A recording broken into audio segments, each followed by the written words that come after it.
ایک یہ کہتے ہیں کہ کچھ پراپرٹی ہے جو وراثت میں ملی ہے، میں بہنوں کو دینا چاہتا ہوں لیکن وہ لینا نہیں چاہتی، معاف کرنا چاہتی ہیں، کیا حکم شرع ہوگا؟ دیکھیں، وراثت کی تقسیم حق شرع ہے۔ خود وراثت وارثوں کا حق ہوتا ہے، لیکن اس کی تقسیم حق شرع ہے۔ یعنی جب کوئی چیز شریعت کا حق بن جاتی ہے تو دوسرا بندہ تو اس کو معاف نہیں کر سکتا، وہ تو شریعت کا حق ہے۔ چونکہ اللہ تبارک و تعالیٰ نے قرآن عظیم میں حصے تقسیم کرنے کا حکم دیا تو تقسیم پر عمل تو واجب ہوگا۔ لہٰذا آپ پراپرٹی کے حصے بنائیں اور بہنوں کو وہ اگر کاغذات ہیں تو کاغذات بنا کر دیں۔ اگر آپ فرض کر لیں ایک بہن کے حصے میں 10 لاکھ کی زمین آ رہی ہے، آپ 10 لاکھ کیش اس کو دے دیں۔ دینے کے بعد اب اگر وہ چاہے تو وہ آپ کو واپس کر دے۔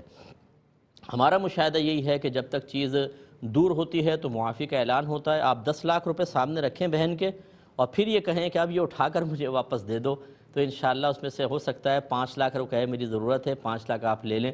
تو جب تک ہم تقسیم کا پروسیس نہیں کرتے ہیں، کچھ کیفیات کچھ اور ہوتی ہیں، شریعت نے اسی لیے تقسیم کو لازم کیا کہ وارث تک اس کا حق پہنچ جائے، اس کے بعد اس کی مرضی ہے، وہ جس کو دینا چاہے وہ چاہے آپ کو واپس دے دیں، لیکن تقسیم آپ کو کرنا ہو گئی۔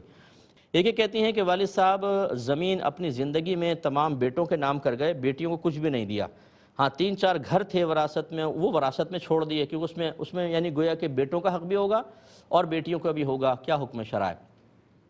دیکھیں، اکثر جو مطلب ہمارے بڑے ہوتے ہیں، میں بڑی معذرت کے ساتھ یہ کہتا ہوں، یہ بیچارے دین بالکل نہیں جانتے، نہ یہ دین جاننا چاہتے ہیں، اور ان کی پھر یہ جو مطلب کم علمی کا وائرس ہے یہ اولاد کے اندر بھی منتقل ہوتا ہے۔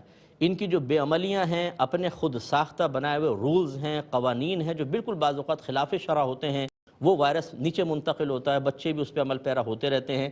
اور یاد رکھیں یہ حدیث ہے، سرکار نے ہرقلہ کو جو روم کا بڑا تھا اسے جب پیغام دیا دعوت اسلام کا تو اس میں یہی لکھا سرکار نے کہ اگر تو ایمان لائے گا تیرے لیے دوہرا اجر ہے، اور اگر ایمان لے کر نہیں آئے گا تو جتنے تیرے اوپر ہم پیچھے عمل کرتے رہیں گے سب کا وبال تیرے اوپر ہوگا۔ تو اس لیے جو بڑے ہوتے ہیں یہ اپنے لیے وبال کما رہے ہوتے ہیں، اتنا بڑا وبال کچھ امتحان ہے۔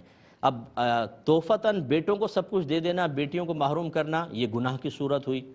پھر وراثت میں مکان چھوڑ گئے، اس میں بیٹوں کا حصہ، بیٹیوں کا بالکل تھوڑا سا، یہ خلاف شرع انہوں نے مطلب یہ کہ ہبہ کیا تھا کہ کسی کو محروم کرنا اور کچھ اولاد کو دینا یہ ظلم ہے۔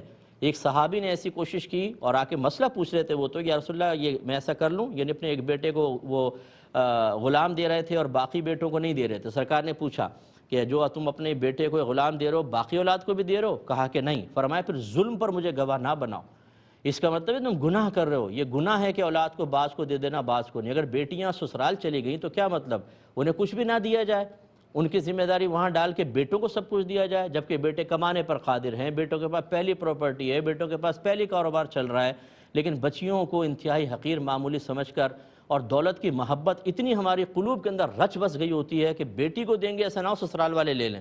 بھائی لے لیں تو لے لیں، اللہ نے جس کی قسمت میں لکھا ہے وہ کسی نہ کسی ذریعے سے ان تک پہنچنا ہے۔ آپ کیوں مطلب یہ کہ دل چھوٹا کرتے ہیں؟ بچیوں کو محروم کر کے وہ گناہ گار ہوئے ہیں۔ بھائیوں کو یہ چاہیے کہ اپنی بہنوں کو سب کے اندر سے حصہ دے دیں تاکہ والد صاحب وبال سے بچیں۔ لیکن مجھے یقین ہے کہ اگر بھائی تیار ہوں گے تو بھابیاں تلواریں لے کے پیچھے کھڑی ہوں گی، خبردار اگر کچھ کیا تو کمر میں تلوار گھسیڑ دیں گی، اور بالکل خبردار کہ کسی کو کچھ دیا تو آئی ہوئی دولت کو اپنے پاس سے جدا کرنا یہ سب سے مشکل کام ہے۔ اور شادی کے بعد میں نے دیکھا ہے سگے بھائی بہن بھی ایسے ہو جاتے ہیں جیسے بالکل اجنبی، خاص طور پہ جب یہ پیسے کا معاملہ درمیان میں آ جائیں۔ اگر کوئی بھائی مطلب واقعی اللہ کا خوف رکھنے والے ہیں تو اپنی بہنوں کو اس میں سے بھی حصہ دیں تاکہ آپ کے والد صاحب جو ابھی قبر کے اندر خدا نہ کرے خدا نہ کرے خدا نہ کرے اس کا وبال بھگت رہے ہوں یا میدان معاشر میں شرمندگی کا شکار ہوں، اس سے وہ بچ سکیں۔